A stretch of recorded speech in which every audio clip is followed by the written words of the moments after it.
नमस्कार, मैं हूं अभिनव उपाध्याय और आप देख रहे हैं श्रेष्ठ भारत। कहते हैं कि राजनीति में कभी काम खत्म नहीं होता। मध्य प्रदेश में विधानसभा चुनाव खत्म हो चुके हैं, लेकिन राजनीति के बारे में ये कहावत है। और यदि राजनीति भारतीय जनता पार्टी की हो तो वहाँ पर तो कहा जाता है कि चौबीसों घंटे, सातों दिन और 12 महीने वर्क मोड ऑन रहता है भारतीय जनता पार्टी में।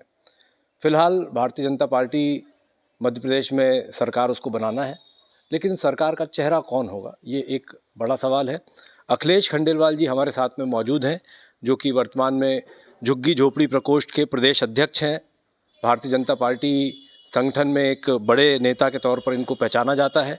अखिलेश भैया, बहुत बहुत स्वागत है आपका। और सबसे पहले तो मैं आपको शुभकामनाएं प्रेषित कर दूं, इतनी भव्य आपकी जीत हुई है। और साथ ही साथ मेरा पहला सवाल कि इतनी बड़ी जीत का श्रेय आखिर किसको देंगे आप? निश्चित तौर पर इस पूरी जीत का श्रेय भारतीय जनता पार्टी की जन कल्याणकारी नीतियाँ, केंद्र और राज्य सरकार के द्वारा जो जन कल्याणकारी योजनाएं चलाई जा रही हैं, उससे जो समाज के अंतिम पंक्ति के व्यक्ति को लाभ मिला है और उसी के चलते इस तरह का प्रचंड बहुमत जो अप्रत्याशित था वो मध्य प्रदेश में प्रदान किया है। मैं इस प्रदेश की जनता को बहुत साधुवाद देता हूँ इस बात के लिए कि उन्होंने ऐसी अपनी जनता कि वोट की ताकत के माध्यम से ऐसी सरकार को चुना है जो लगातार उनके हित में काम करती है और सतत जनहित में सक्रिय रहती है। ये तो खैर दिख रहा है कि जनता ने चुनाव में प्राथमिकता भारतीय जनता पार्टी को रखा है। आपने नीतियों की बात की, जन कल्याणकारी योजनाओं की बात की। यदि चेहरे की बात करें हम, तो क्या माना जाए? अखिलेश खंडेलवाल क्या कहते हैं, किस चेहरे को आप मानते हैं कि जिसके कारण इतनी प्रचंड जीत मिली? निश्चित तौर पर लाडली बहना योजना जो एक क्रांतिकारी कदम था भारतीय जनता पार्टी के नेतृत्व वाली सरकार का, और उसके मुखिया माननीय शिवराज सिंह चौहान जी इस योजना के जनक थे और इसके माध्यम से उन्होंने जो समाज की आधी आबादी है उसको छुआ।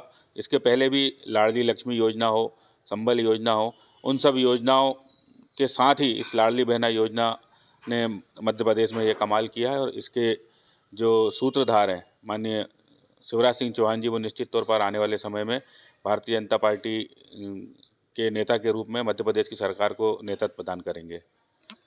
अखिलेश भाई, कल मैं शिवराज जी को सुन रहा था, वो श्रेय देने के सवाल पे उन्होंने कहा कि मोदी के मन में एमपी है और एमपी के मन में मोदी है। मतलब पूरा श्रेय एक तरह से वो मोदी जी को देते हुए दिखे। बिल्कुल, राष्ट्रीय स्तर पर देखा जाएगा तो इस देश की राजनीति में जो एक नए आयाम के साथ जो काम प्रारंभ किया, ऐसा मोदी जी ने किया और नरेंद्र मोदी जी के माध्यम से ही राज्य में सरकारें काम करती हैं। नरेंद्र मोदी जी ने इस मध्य प्रदेश को विजय अभियान को सफल करने में निश्चित तौर पर बेहतर काम किया है।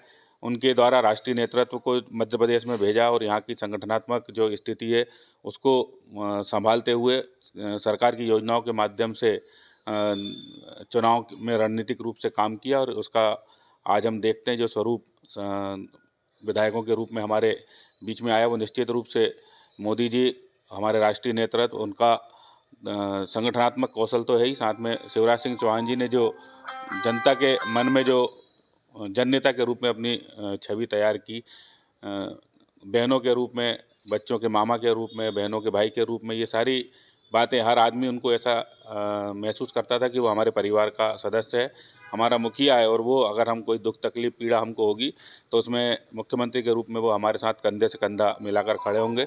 इसलिए निश्चित रूप से संवेदनशील नेतृत्व होने के नाते से आगामी मुखिया के रूप में शिवराज सिंह चौहान जी एक बेहतर नाम है और उनको होना ही चाहिए।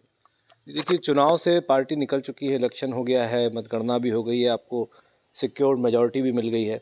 और जिस तरह से आपने शिवराज सिंह चौहान जी का नाम लिया, मैं भी मध्य प्रदेश में जहाँ जहाँ घूमा, जिन जिन लोगों से बात की, नेताओं की नहीं कह रहा हूँ मैं, आम लोगों से जब बात की, तो आम लोगों के ज़ुबान से एक ही नाम निकलता है, वो शिवराज सिंह चौहान का है।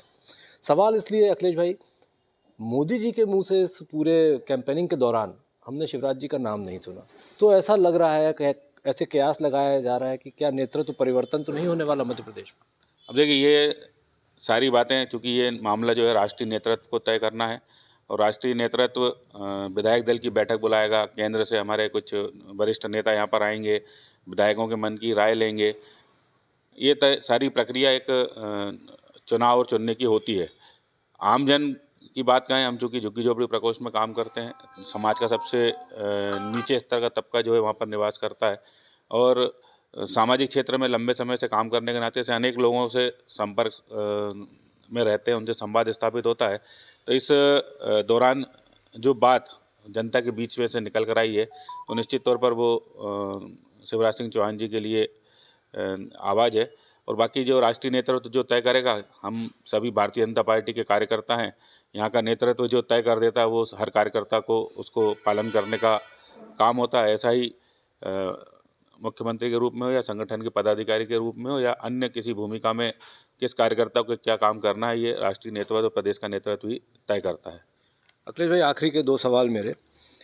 इस बार कई सारे हैवीवेट कैंडिडेट खड़े भी हुए थे और तकरीबन लोग, फग्गन सिंह कुलस्ते जी को छोड़ दिया जाए तो जीत के भी आए हैं। मसलन कैलाश विजयवर्गीय हो गए, नरेंद्र सिंह तोमर हो गए, प्रहलाद पटेल हो गए, और भी कुछ 3-4 नाम हैं। तो क्या इनमें से भी कोई संभावना है कि इनमें से भी कोई मुख्यमंत्री हो सकता है? अब ये मैंने पहले भी यही कहा कि ये विषय जो है राष्ट्रीय नेतृत्व का विषय है। राष्ट्रीय नेतृत्व में हमारे राष्ट्रीय अध्यक्ष हैं, माननीय प्रधानमंत्री जी हैं, अमित शाह जी हैं, और जो राष्ट्रीय टीम के लोग यहाँ पर लगातार चुनाव के दौरान विभिन्न भूमिकाओं में यहाँ पर रहे, उन सबका सामूहिक निर्णय जो होगा उस निर्णय का पालन सभी कार्यकर्ता करेंगे और जो भी निर्णय वो करेंगे सभी सोच समझ के करेंगे, प्रदेश की स्थिति, मन स्थिति को देखकर करेंगे, ऐसा मेरा भरोसा है। आखिरी सवाल आपसे, समाज के सबसे नीचे के लोग, झुग्गी झोपड़ी प्रकोष्ठ को आप देखते हैं, पूरा प्रदेश देखते हैं, पूरा सूबा देखते हैं, उन लोगों की बात करें और अखिलेश खंडेलवाल निजी तौर पर मैं आपसे पूछना चाहता हूँ, आपके लिहाज से कौन होना चाहिए मुख्यमंत्री? वो तो निश्चित तौर पर मैंने बताया कि उस वर्ग के लिए जो शासकीय योजना है, वो केंद्र सरकार की योजना हो, उसको बहुत बेहतर तरीके से मध्य प्रदेश की सरकार ने नीचे तक उतारा। हमने देखा था जब बीच में कमलनाथ जी के नेतृत्व वाली सरकार आई थी तो प्रधानमंत्री आवास जैसी योजना, चूँकि उसमें 40% अनुदान जो है राज्य सरकार का रहता है, वो ना मिलाने के कारण लाखों प्रधानमंत्री आवास की राशि वापस हुई। तो निश्चित तौर पर जब केंद्र की कोई योजना निचले तबके के लिए आती है, ऐसे वर्ग के लिए आती है जो अंतिम पंक्ति का व्यक्ति है, उसमें राज्य सरकार का एक बहुत महत्वपूर्ण योगदान होता है और उन दोनों के सामंजस्य से उस वर्ग तक लाभ पहुंचता है।